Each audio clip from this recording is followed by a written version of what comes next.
Тогда эти пацаны посчитать потерь, суммы нули погибают на сцене. Снова один гуляешь без тени, заливали поцелуй на шее. मैंने फिर कहा ना, कानून को हाथ में बंद लेने की छूट किसी को नहीं देंगे।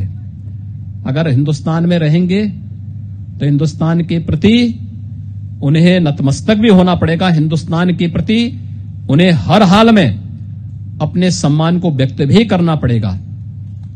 मैच होते हैं, हार जीत होती है किसी भी मैच में, लेकिन अगर दुश्मन देश के प्रति समर्थन व्यक्त करोगे तो उसी कठोरता के साथ कुचल दे जाओगे जिस के हकदार बनोगे। और हम अराजकता और अव्यवस्था फैलाने की छूट किसी को भी नहीं देंगे कि भारत में रह करके, भारत की धरती का अन्न खा करके और पाकिस्तान का गुण गाओगे तो फिर उसी लायक बना देंगे फिर जिस लायक भारतीय सेना उन लोगों को बनाती है। क्या आपको पता है कि भारत का रियल गोल्डन टेम्पल कौन सा है?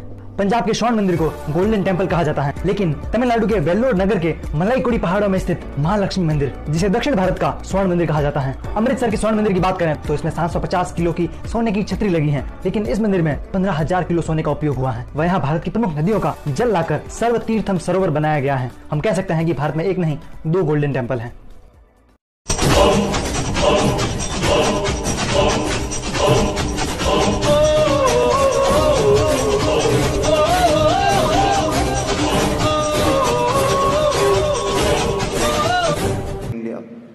I come from which India? I come from 2 Indias. Those are the Indias that I bring on stage with me right now. I come from an India where children in masks hold hands with each other, and yet I come from an India where leaders hug each other without masks. I come from an India where the AQI is 9,000 but we still sleep on the roof and look up at the stars. I come from an India where we worship women during the day and gang rape them at night. I come from an India where we claim। तो ये जो video देख रहे हैं वो विकास दास नाम के लड़के का है, कॉमेडियन का है।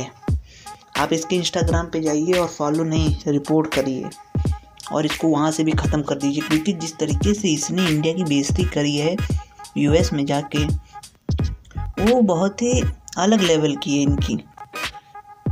इनको तो पाकिस्तान में रहना चाहिए। जिस देश का खाते हैं उसी देश का गुण नहीं, उसके देश की बुराई करते हैं, वो भी यहाँ वहाँ नहीं।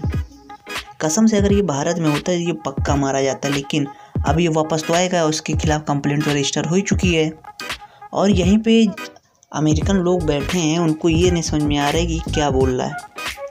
वो तो गधे हैं, उनको भी मौज मिल रही है क्योंकि कोई इंडिया की बुराई कर रहा है, तो यार उनको क्या फ़र्क पड़ने वाला है, लेकिन हमको फ़र्क पड़ेगा। तो यार जाओ इसके इंस्टाग्राम पर रिपोर्ट मारो और इसकी आईडी वहाँ से उड़ाओ।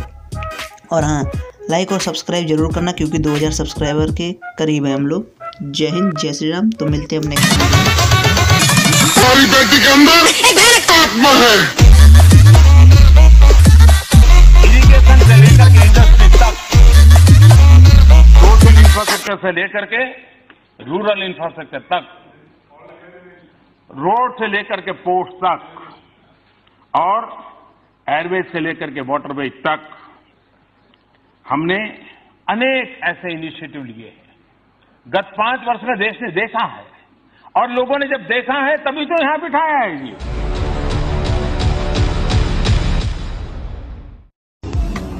तैयार होके भंडारे में गया था,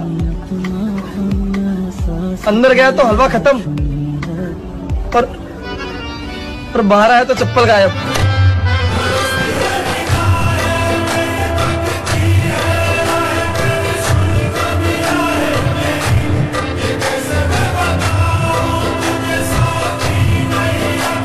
मैं उनको क्या कहूं, मैं उन लोगों को क्या कहूं जो लगातार चंदा लेने निकल जाते हैं? क्या वो चंदा जीवी संगठन के लोग नहीं है? अगर वो हो सकते हैं जिनको आप आंदोलन जीवी बोल रहे हैं, तो आप भी तो चंदा लेने के लिए निकल पड़ते हैं, जब कहीं तब निकल जाते हैं आप। क्या आप चंदा जीवी नहीं है? गौर से सुनिए, राम नाम से चिढ़ने वाले इस ढोंगी अखिलेश यादव को। ये वही अखिलेश यादव है जिसके बाप मुलायम सिंह यादव ने अयोध्या के राम भक्तों पर ताबड़तोड़ गोलियां चलवाई थी। वहीं ये नटेढ़ा भगवान राम का भरी संसद में मजाक उड़ाता है। मैं उन लोगों को क्या कहूं जो लगातार चंदा लेने निकल जाते हैं? क्या वो चंदा जीवी संगठन के लोग नहीं है? क्या वो चंदा जीवी संगठन के लोग नहीं है? देश और हिंदू संस्कृति से नफरत करने वाला ये वही व्यक्ति है जिसने सत्ता में रहते हुए संतों पर लाठियां चलवाई थी। घमंड में चूर इस नकटीढ़े ने सबसे पवित्र माने जाने वाली 84 कोसी परिक्रमा यात्रा को भी रुकवा दिया था। दर्शकों से भगवान श्री राम की धरा पर होने वाली रामलीला पर भी इस नीच ने रोक लगवा दी। मंदिरों के लाउडस्पीकर बंद करवाए थे। यहाँ तक कि श्रावण मास में बाबा भोलेनाथ के जलाभिषेक के लिए होने वाली कांवड़ यात्रा को भी रुकवा दिया था। यह अखिलेश सत्ता में न होते हुए भी हिंदू धर्म और भगवान को अपशब्द बोलता है। राम मंदिर के लिए चंदा देने वालों को चंदा जीवी कहता है। वोट बैंक की दलाली में हिंदुओं की आस्था को रौंदने वाले भेड़िए हैं ये।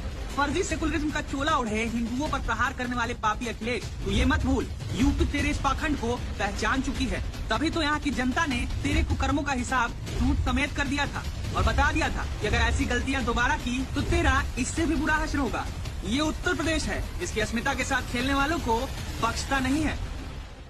जब कोई आकर तमाचा दे हमारे गाल पर, गर्म लोहे की सलाखें भी छुआ दे खाल पर, जब कोई माओ की बहनों की लगाए बोलियां, जब कोई नवजात शिशुओं की चलाए होलियां, जब कोई इस देश को, इस धर्म को यलगार दे, जब कोई सिर पर चढ़े और युद्ध की ललकार दे, तब भी प्रेयसी के दुपट्टे में ही क्या मोती जड़ोगे?